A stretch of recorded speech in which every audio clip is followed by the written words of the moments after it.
Hi friends, welcome to Tamil Flavors. Diwali வரப்போறதுனால நம்ம ஒரு sweet recipe பார்க்கலாம். நம்ம இன்னைக்கு பார்க்க போற ஸ்வீட் ரெசிபி வந்து காஜு கட்லி. காஜு கட்லி செய்யறதுக்கு தேவையான பொருட்கள் என்னென்னு பார்த்துடலாம். 1 கப் முந்திரி, 1/2 கப் சர்க்கரை, 1/4 கப் தண்ணி, நெய் 2 ஸ்பூன், ஏலக்காய் பொடி. கடையில் ஏலக்காய் பொடின்னு கேட்டிங்கன்னா கிடைக்கும். பெரிய பேக்கெட் நீங்கள் நிறைய ஏலக்காய் பொடி யூஸ் பண்ணுவீங்கன்னா பெருசாக வாங்கிக்கோங்க, பெரிய பேக்கெட். ஸோ நான் இன்னைக்கு வந்து இது எல்லாத்தையுமே கேக் மெஷரிங் கப்பில் தான் அளந்து எடுத்திருக்கேன். கேக் மெஷரிங் கப் உங்கள் வீட்டில் இல்லைன்னா நீங்கள் வந்து எந்த கப்பில் வந்து காஜு முந்திரி அளக்குறீங்களோ அதே கப்பில் 1/2 கப் சர்க்கரை, 1/4 கப் தண்ணி வந்து அளந்து எடுத்துக்கோங்க. நம்ம இந்த காஜு கட்லி விரிக்கிறதுக்காக நம்ம பட்டர் பேப்பரும் எடுத்து வச்சுக்கணும். நம்ம காஜு கட்லி செய்ய ஸ்டார்ட் பண்ணலாம். இப்போ நம்ம முந்திரியை மிக்சி ஜாருக்கு டிரான்ஸ்ஃபர் பண்ணியாச்சு. இதை ஒரு ஃபைனான பவுடராக இப்போ நம்ம அரைச்சி எடுத்துக்கலாம்.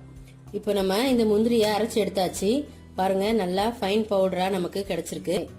இப்போ இந்த முந்திரியை நீங்க வந்து அரைச்சி எடுத்துக்கணும்னு நினைச்சீங்கன்னா ஒரு பெரிய ஜல்லடையில நீங்க வந்து இதை அரைச்சி எடுத்துக்கலாம். நான் வந்து அரைக்க போறது இல்லை இன்னைக்கு. நல்லா ஃபைன் பவுடரா அரைச்சிடணும். இதுல முக்கியமான விஷயம் பார்க்க வேண்டியது என்னன்னா, முந்திரியில இருக்கிற எண்ணெய் வந்து வெளியில வர ஆரம்பிச்சு முந்திரி வந்து ஒரு மாதிரி பிசு பிசுன்னு ஆயிரும். இந்த மாதிரி ஃபைன் பவுடரா நமக்கு வந்து இருக்காது. அதனால முந்திரி வந்து ரொம்ப நேரம் அரைக்க கூடாது. ஒரு 2 சுத்து 3 சுத்துலயே முந்திரி இந்த மாதிரி ஃபைனான பவுடரா நமக்கு கிடைச்சிரும். ஸோ இப்போ நம்ம காஜு கட்லி பண்ண ஸ்டார்ட் பண்ணலாம். ஃபர்ஸ்ட் நம்ம அடுப்புல ஒரு நான்ஸ்டிக் கடாய் வச்சுக்கலாம்.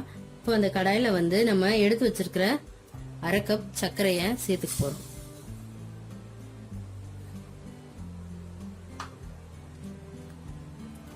இது கூட நம்ம எடுத்து வச்சிருக்கிற 1/4 கப் தண்ணி. இது இப்போ நல்ல ஒரு கம்பி பதம் வரணும். இந்த சக்கரை நமக்கு கரைஞ்சி நமக்கு 1 ஸ்ட்ரிங் கன்சிஸ்டன்சி வந்து வரணும். கம்பி பதம் வர வரைக்கும் ஸ்டவ்வை கூட்டி வச்சுக்கோங்க. கம்பி பதம் வந்ததுக்கு அப்புறமா நீங்க வந்து ஸ்டவ்வை சிம்மில் வச்சுட்டு தான் அரைச்சி வச்சிருக்கிற முந்திரி பவுடரை வந்து சேர்க்கணும். ஸோ இப்போ பார்த்தீங்கன்னா நம்ம சேர்த்துருக்க சக்கரை எல்லாமே கரைஞ்சி நம்மளுக்கு 1 ஸ்ட்ரிங் கன்சிஸ்டன்சி கரெக்டாக வந்திருக்கு. கம்பி பதம் வந்துருச்சு. நம்ம இந்த ஸ்டேஜில் எடுத்து வச்சிருக்க காஜுவை வந்து நம்ம இது கூட ஒரு பாதியை வந்து நம்ம சேர்த்துக்க போறோம். ஃபர்ஸ்ட் ஒரு பாதியை சேர்த்தாச்சு. இப்போ இதை வந்து நீங்க நல்லா மிக்ஸ் பண்ணி விட்டுக்கோங்க. இந்த மாதிரி தொடர்ந்து கிண்டிட்டே இருங்க. ஸ்டவ்வை வந்து மீடியம் ஃப்ளேம்ல வச்சுக்கோங்க.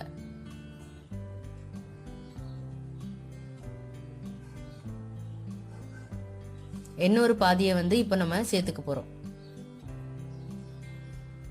2 பாதியை சேர்த்தீங்கன்னா உங்களுக்கு மிக்ஸ் பண்றதுக்கு கொஞ்சம் கம்ஃபர்டபுளா இருக்கும். அதனாலதான் நான் வந்து அது 2 பாதியா வந்து சேர்த்திருக்கேன்.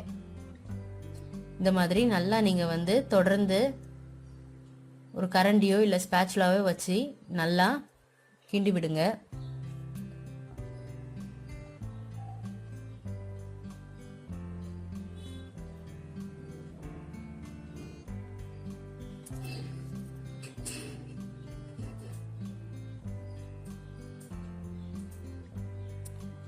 இந்த மாதிரி மிதமான சூட்ல வச்சு நீங்க தொடர்ந்து கிண்டி விட்டுட்டே இருங்க. இப்போ இதுல நம்ம வந்து ஒரு 1/4 ஸ்பூன் ஏலக்காய் பொடி சேர்த்துக்க போறோம். ஏலக்காய் டேஸ்ட் பிடிக்காதுன்னா நீங்க ஏலக்காய் சேர்த்துக்க தேவையில்ல. ஏலக்காய் சேர்த்தீங்கன்னா அது நிஜமாவே கடையில வாங்குற அந்த காஜு கட்லியோட உண்மையான டேஸ்ட் வந்து கிடைக்கும். ஏலக்காய் பொடியும் சேர்த்து நல்லா அந்த காஜு மிக்ஸ் கூட நீங்க வந்து நல்லா கலந்து விட்டுக்கோங்க. சைட்ல இருக்கிறதெல்லாம் கொஞ்சம் கொஞ்சமா ஸ்க்ரேப் பண்ணி எடுத்து நல்லா கிண்டி விடுங்க.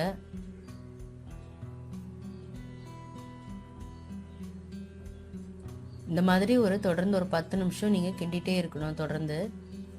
இப்போ இது கூட நம்ம வந்து ஒரு 2 ஸ்பூன் நெய் வந்து சேர்த்துக்க போறோம். 2 ஸ்பூன் நெய்யை சேர்த்துட்டு அதையுமே இது கூட நல்லா கலந்து விட்டுக்க போறோம். நெய் ஊத்துன உடனே உங்களுக்கு வந்து ஒரு மாதிரி ரொம்ப தண்ணியா ஆன மாதிரி ஒரு ஃபீல் இருக்கும். அந்த நெய் வந்து அந்த காஜு உறிஞ்சுற வரைக்கும் அது கொஞ்சம் குழுக்குழுன்னு தான் இருக்கும். மிக்சர் வந்து ட்ரையா ஆகாது. ட்ரை ஆகுறதுக்கு கொஞ்சம் ஒரு 5 மினிட்ஸ் ஆகும். இப்போ நீங்க அந்த நெய்யை கலந்த உடனே பார்த்தீங்கன்னா அதோட டெக்ஸ்சர் கொஞ்சம் மாறி இருக்கும். ஸோ கொஞ்சம் ட்ரை ஆகி வந்தது கொஞ்சம் வாட்டரியா மாறின மாதிரி இருக்கும். நீங்க தொடர்ந்து கிண்டிட்டே இருக்கும்போது அது வந்து ட்ரை ஆக ஆரம்பிச்சு உருண்டு வந்துட்டே இருக்கும்.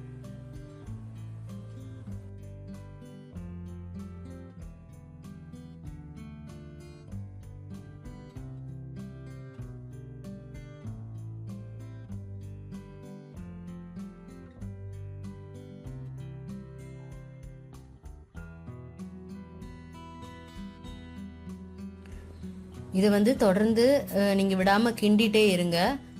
ரொம்பவே மிதமான சூட்டில் வச்சு தான் கிண்டணும். நான் வந்து இந்த வீடியோவை வந்து ரன் பண்ணாமல் எதையுமே ஸ்கிப் பண்ணாமல் அப்படியே தொடர்ந்து காட்டியிருக்கேன் உங்களுக்கு. ஸோ வீடியோ வந்து கொஞ்சம் லெங்க்தாக தான் இருக்கும்.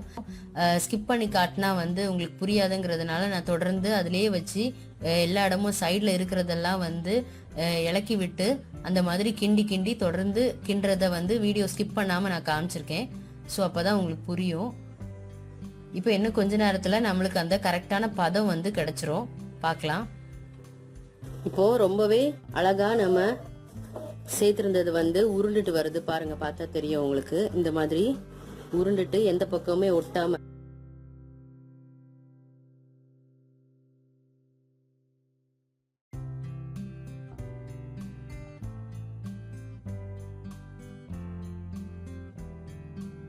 ஆஃப் பண்ண வேண்டிய சரியான பக்குவத்தை காட்டுற பாருங்க. லைட்டா கையில வந்து தண்ணி நினைச்சுக்கோங்க. தண்ணி நினைச்சிட்டு இந்த மாதிரி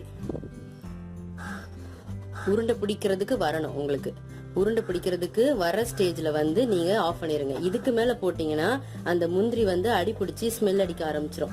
இனி என்ன பண்ணிடணும்னா நீங்க ஸ்டவ் ஆஃப் பண்ணிடணும். ஸ்டவ் ஆஃப் பண்ணிட்டு இதை வந்து கிண்டி கொடுத்துட்டே இருக்கணும். ஒரு 10 நிமிஷம் கிட்ட வந்து இதை நீங்க கிண்டி கொடுத்துட்டே இருங்க. அந்த சைட்ல நம்மளுக்கு ஒட்டி இருக்கிறது எல்லாமே சேர்ந்து இந்த பிசு பிசுன்னு இருக்கிற இந்த பிசு பிசுப்பு தன்மையும் கொஞ்சம் ட்ரைனஸ் கொடுக்க ஆரம்பிக்கும். அதனால இதுல அடுப்புல போட்டே ஆஃப் பண்ணிடணும். அடுப்பை ஆஃப் பண்ணிட்டு கடாயில இந்த சூட்லயே வந்து நீங்க கிண்டிட்டே இருங்க. ஒரு 5 நிமிஷம் கிண்டுங்க. நல்லா உங்களுக்கு அது வந்து உருண்டு வரும். உங்களுக்கு பார்த்தாலே தெரியும். அது நம்ம கிண்ட கிண்ட கிண்ட கிண்ட அதோட அந்த டெக்ஸ்டர் வந்து உருண்டு ரொம்பவே நல்லா உங்களுக்கு வரும். பாருங்க, எல்லா இடமும் ஒரு இடம் விடாம நம்ம வந்து கொஞ்சம் கொஞ்சமா இந்த மாதிரி ஸ்க்ரேப் பண்ணி எடுத்துடணும். ஸோ கடாயில எங்கேயுமே ஒட்டலை, நமக்கு ஒட்டாம அது அந்த இந்த இடம்லாம் வந்து லைட்டாக ட்ரை ஆயிடுச்சு. ஸோ அதனால நான் இப்போ கரண்டி போட்டு எடுத்தா வந்து உங்களுக்கு வரும். நான் இந்த ஸ்பேச்சுலா வச்சு பண்றதுனால அதெல்லாம் ரொம்ப ட்ரை ஆனதுனால வரல. ஸோ இப்போ உருண்டு வந்துருச்சு பாருங்க. நல்லா நம்ம ஃபர்ஸ்ட் கிண்டுனதுக்கும் இப்போ உள்ள பக்குவத்துக்கும் பாருங்க, உங்களுக்கு டிஃப்ரென்ஸ் கண்டிப்பா தெரியும். ஸோ இந்த ஸ்டேஜில் நம்ம என்ன பண்ணணும்னா இந்த மாதிரி பால் மாதிரி அது அழகா நம்மளுக்கு உருண்டு கிடைச்சிருக்கிற ஸ்டேஜில் வந்து இது நல்லாவே உருண்டு வந்துருச்சு. இது ஆறுறதுக்கு முன்னாடி நம்ம வந்து இன்னொரு பாத்திரத்துல வந்து கொஞ்சமா நெய் விட்டுக்க போறோம். நெய் விட்டுட்டு அந்த பாத்திரத்துல இதை தட்டிட்டு நம்ம கையை வச்சு கையில லைட்டா வந்து கையில கொஞ்சமா நெய் தடவிக்கங்க. தடவிட்டு சூடு பொறுக்கணும். ரொம்ப சூடா இருக்கும். அதனால கொஞ்சம் பார்த்து பத்திரமா ஹேண்டில் பண்ணுங்க. இந்த மாதிரி கையில சப்பாத்தி மாவு பிசைற மாதிரி நீங்க வந்து பிசைஞ்சுக்கோங்க. ரொம்ப உண்மையிலேயே ரொம்ப சூடு. லைட்டா கொஞ்சம் கொஞ்சமா தட்டி எடுங்க. என்னால சூடு தொட முடியாதனாலதான் இப்ப எங்க அம்மா பண்ணிட்டு இருக்காங்க. அப்படி என்னால சூடு பொறுத்திட மாட்டேன் கையில அப்படின்னா நீங்க அந்த ஸ்பேச்சுலா வச்சு கூட நீங்க வந்து அதை கொஞ்சம் கொஞ்சமா உருட்டி எடுத்துக்கலாம். நல்லா சூடாதான் இருக்கு. நீங்க வந்து சூடு பொறுக்கிற அளவுக்கு சூடு பொறுக்கிற மாதிரி லைட்டா ஒரு 2 நிமிஷம் வேணா ஆற விட்டுட்டு அதுக்கப்புறமா வந்து இந்த மாதிரி உருட்டுங்க. ரொம்ப ட்ரை ஆயிடக்கூடாது. ட்ரை ஆகுறதுக்கு முன்னாடியே நீங்க வந்து இதை உருட்டி எடுத்துக்கணும். சப்பாத்தி மாவு மாதிரி ரோல் மாதிரி உருட்டி எடுத்துக்கணும். ஸோ இப்போ நம்மளுக்கு ஒரு 2 நிமிஷம் நல்லா உருட்டியாச்சு. இதை வந்து சப்பாத்தி மாவு பதத்துக்கு வந்துருச்சு. இதை நம்ம என்ன பண்ண போறோம்னா, ஸோ இப்போ வந்து நம்ம பட்டர் பேப்பர் நான் ஒரே ஷீட் பெரிய ஷீட் பட்டர் பேப்பரை வந்து நான் 2ஆ கட் பண்ணி இதுலயும் அதுலயும் ரெண்டுத்துலயுமே நெய் வந்து கிரீஸ் பண்ணி வச்சிருக்கேன், தடவி வச்சிருக்கேன். இப்போ நம்ம இது ஆறுறதுக்கு முன்னாடி இதுல வந்து நம்ம போட்டுக்கலாம். போட்டுட்டு ஆறுறதுக்கு முன்னாடி நீங்க விரிச்சாதான் உங்களால வந்து விரிக்க முடியும். அதனால அதை மட்டும் கவனமா பாத்துக்கோங்க. ஆறிடக்கூடாது. இது நல்லா ஃபிளாட்டன் பண்ணிட்டு ஸோ இப்போ இதை வந்து நல்லா நம்ம விரிச்சுட்டு போறோம். நம்மளால முடிஞ்ச அளவுக்கு இதை வந்து திரட்டிக்க போறோம். நம்மளுக்கு எந்த அளவுக்கு உங்களுக்கு ஃபிளாட்னஸ் வேணுமோ அந்த அளவுக்கு இதை வந்து நீங்க திரட்டிக்கங்க.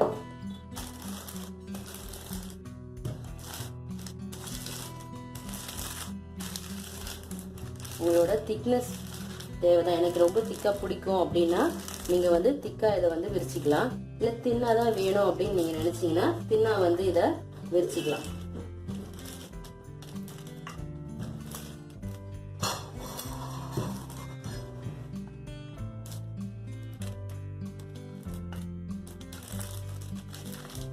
ஸோ இப்போ நம்ம வந்து இதை எல்லா பக்கமுமே லெவலாக ரோல் பண்ணியாச்சு. ஸோ இப்போ வந்து நான் விரிச்சிட்டு இதோட திக்னஸ் வந்து நல்லா தின்னாக விரிச்சிருக்கேன். ஸோ இப்போ பாருங்கள், நான் இந்த பட்டர் ஷீட் எடுக்கிறேன். நல்லாவே ஒட்டாமல் வந்திருக்கு. நான் நல்லா வந்து 2 பட்டர் ஷீட்லேயுமே வந்து நெய்யை வந்து க்ரீஸ் பண்ணியிருந்தேன். ப்ளஸ் என்ன பண்ணியிருந்தேன்னா, இந்த கடாயில் எக்ஸ்ட்ராவாக ஒரு கடாயில் போட்டு அது நல்லா உருண்டு வந்த சப்பாத்தி மாவு பதத்துக்கு வந்ததுக்கு அப்புறம் தான் விரிச்சேன். நான் இதை ஆக்சுவலி முன்னாடி ஒரு வாட்டி ட்ரை பண்ணேன். ஸோ பண்ணும்போது நான் ஒரு மிஸ்டேக் பண்ணேன். என்ன பண்ணேன்னா, அதோட பதம் கரெக்டாக வராமல் கொஞ்சம் குழுன்னு இருக்கும்போது ஸ்ட்ரைட்டாக பட்டர் பேப்பரில் போட்டேன். ஸோ அந்த டைமில் என்ன ஆயிடுச்சுன்னா, எனக்கு ஃபுல்லாகவே ஸ்டிக் ஆயிடுச்சு. நான் நெய் வந்து க்ரீஸ் பண்ணாலுமே எனக்கு வந்து 2 பேப்பர்லேயுமே வந்து ஸ்டிக் ஆயிடுச்சு. எனக்கு அதோட கரெக்டான அந்த லேயர் வரல, இந்த மாதிரி ஒரு பதத்தில் வரல. ஸோ இப்போ இது வந்து ரொம்ப அழகாகவே எனக்கு கிடைச்சிருக்கு. இப்போ நான் இதை வந்து கத்தியில லைட்டா நெய் தடவிக்கிறேன். 2 பக்கமுமே நெய் தடவிட்டு இதை வந்து நான் வெட்டிக்க போறேன்.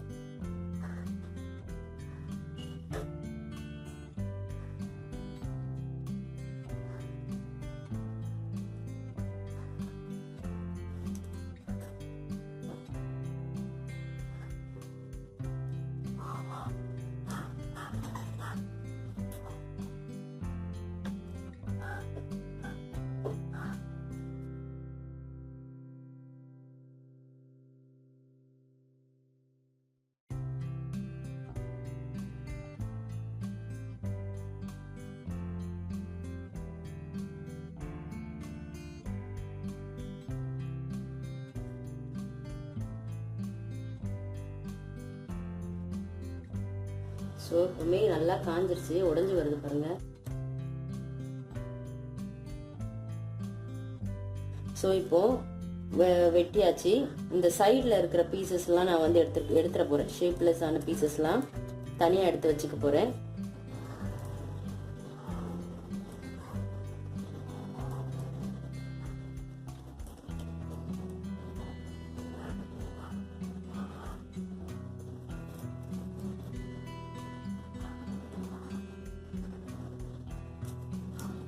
நான் உங்களுக்கு வீடியோக்காக தான் ஷேப்லெஸ் பீசஸ்லாம் வந்து தனியாக எடுக்கிறேன்.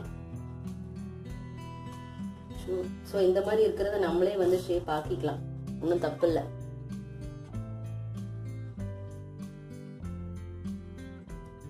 ஸோ இந்த மாதிரி எடுத்தாச்சு.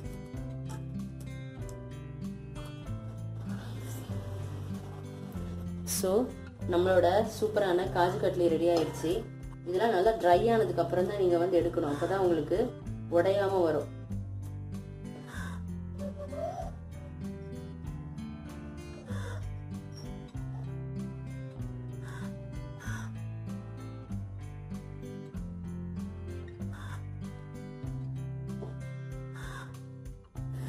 ஸோ ஃப்ரெண்ட்ஸ், ஃபைனலி நம்மளோட Diwali special sweet kaju katli ready ஆயிடுச்சு.